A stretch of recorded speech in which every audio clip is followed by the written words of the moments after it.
নমস্কার বন্ধুরা, আমি আবারও হাজির হয়ে গেছি নতুন আরেকটি রেসিপি নিয়ে। আজকে আমি বেগুনের একটি নতুন মজাদার রেসিপি আপনাদের সাথে শেয়ার করব। আশা করছি এই রেসিপিটা আপনাদের খুব ভালো লাগবে। ভালো লাগলে ভিডিওটা প্রথম থেকে শেষ পর্যন্ত দেখার অনুরোধ রইল। আর বন্ধুরা, ভিডিওটি দেখার আগে একটা লাইক অবশ্যই দিয়ে দেবেন। তাহলে চলুন আর বেশি দেরি না করে আজকে রেসিপিটি শুরু করি। বন্ধুরা, রেসিপিটি করার জন্য প্রথমে আমি একটা বেগুন নিয়ে নিয়েছি। বেগুনটাকে এবার আমি গোল করে কেটে নেব। বেগুনটা কাটার আগে আমি ভালো করে ধুয়ে নিয়েছিলাম। কাটার পরে বেগুন কখনোই ধোবেন না। আর আমি যেভাবে বেগুনটা কাটছি আপনারাও ঠিক সেইভাবেই বেগুনটা কেটে নেবেন। বেগুনটা কাটতে কাটতে আপনাদের একটা কথা বলে রাখি, আজকে আমার ভিডিওটি দেখতে যদি কোনো নতুন বন্ধু এসে থাকেন তাহলে অবশ্যই আমার চ্যানেলটিকে সাবস্ক্রাইব করে দেবেন। পাশে থাকা বেল বাটনের অল অপশন প্রেস করে দেবেন, যাতে আমার ভিডিওটি আপলোড হওয়া মাত্রই সবার প্রথমে আপনাদের সামনে পৌঁছে যায়। বেগুনটা কাটা হয়ে গেছে। এবার এর ওপর আমি দিয়ে দিচ্ছি স্বাদ মতো লবণ, দিয়ে দিচ্ছি হলুদ গুঁড়ো,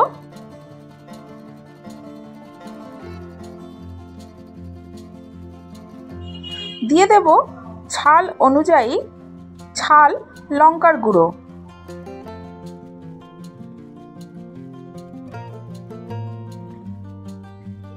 সবশেষে দিয়ে দিচ্ছি স্বাদ মতো চিনি।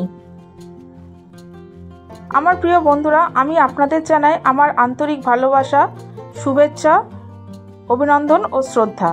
আপনাদের ভালোবাসা ছাড়া আমি সামনের দিকে এগিয়ে যেতে পারবো না। দয়া করে আমাকে সামনের দিকে এগিয়ে যেতে সাহায্য করুন। এবার এই বেগুনটাকে আমি মশলার সাথে খুব ভালো করে মেখে নেব। মেখে নিয়ে আমি 15 থেকে 20 মিনিট পর্যন্ত রেখে দেব। বেগুনটা মাখা হয়ে গেলে এটাকে আমি সরিয়ে রেখে দিচ্ছি। এবারে অন্যদিকে আমি আরেকটা প্লেট নিয়ে নিয়েছি, তার মধ্যে নিয়ে নিচ্ছি 2 চামচ বেসন।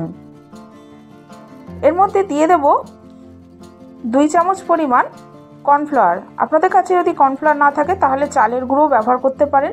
দিয়ে দিচ্ছি স্বাদ মতো লবণ। এবার এগুলোকে আমি খুব ভালোভাবে মিশিয়ে নিচ্ছি।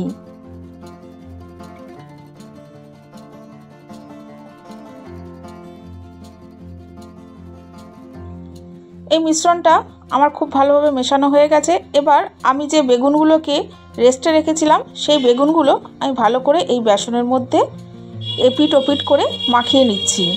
বন্ধুরা, আমার যেহেতু বেগুনের মধ্যে লবণ দেওয়া ছিল সেই জন্য বেগুন থেকে প্রচুর জল বেরিয়েছিল। সেই জলের জন্য এই বেসনগুলো এর মধ্যে আটকে যাচ্ছে। এর জন্য আলাদা করে কোনো রকম জল ব্যবহার করতে হবে না। আর বেসনগুলোকে আমি হাত দিয়ে খুব ভালোভাবে মাখিয়ে নিচ্ছি। আপনাদের এই রেসিপিটি কেমন লাগলো সেটা অবশ্যই কমেন্টস বক্সে কমেন্টস করে জানাবেন। আমি একে একে সব কটা বেগুনকেই খুব ভালোভাবে বেসনের মধ্যে কোট করে নিচ্ছি।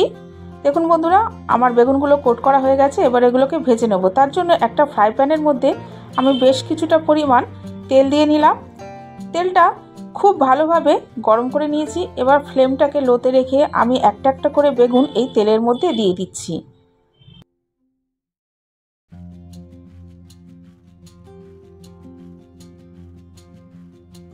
সব বেগুনগুলো দেওয়া হয়ে গেলে আমি মিনিট 5 জন্য ঢাকা দিয়ে দিলাম। তাতে করে বেগুনটা আমার ভেতর থেকে সেদ্ধ হয়ে যাবে। মিনিট 5 পর আমি ঢাকাটা খুলে দিলাম। আমার একদিকটা ভাজা হয়ে গেছে, আমি ওই জন্য বেগুনগুলোকে উল্টে দিচ্ছি।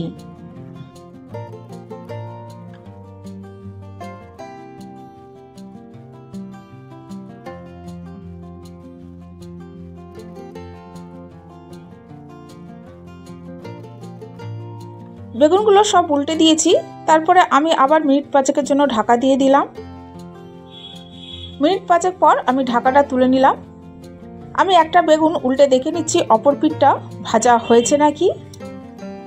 বন্ধুরা দেখুন, আমার অপর পিঠটাও ভাজা হয়ে গেছে। এই বেগুনগুলোকে আমি এবার তেল থেকে তুলে নেব।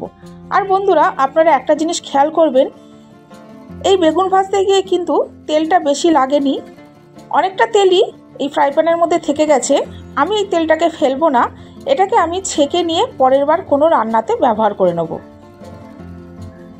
এবার এগুলোকে আমি প্লেটে তুলে নিলাম। তাহলে বন্ধুরা, আজকে আমি আসি। আবার দেখা হবে নেক্সট এপিসোডে নতুন কোনো রেসিপির সাথে। ততক্ষণ ভালো থাকবেন, সুস্থ থাকবেন।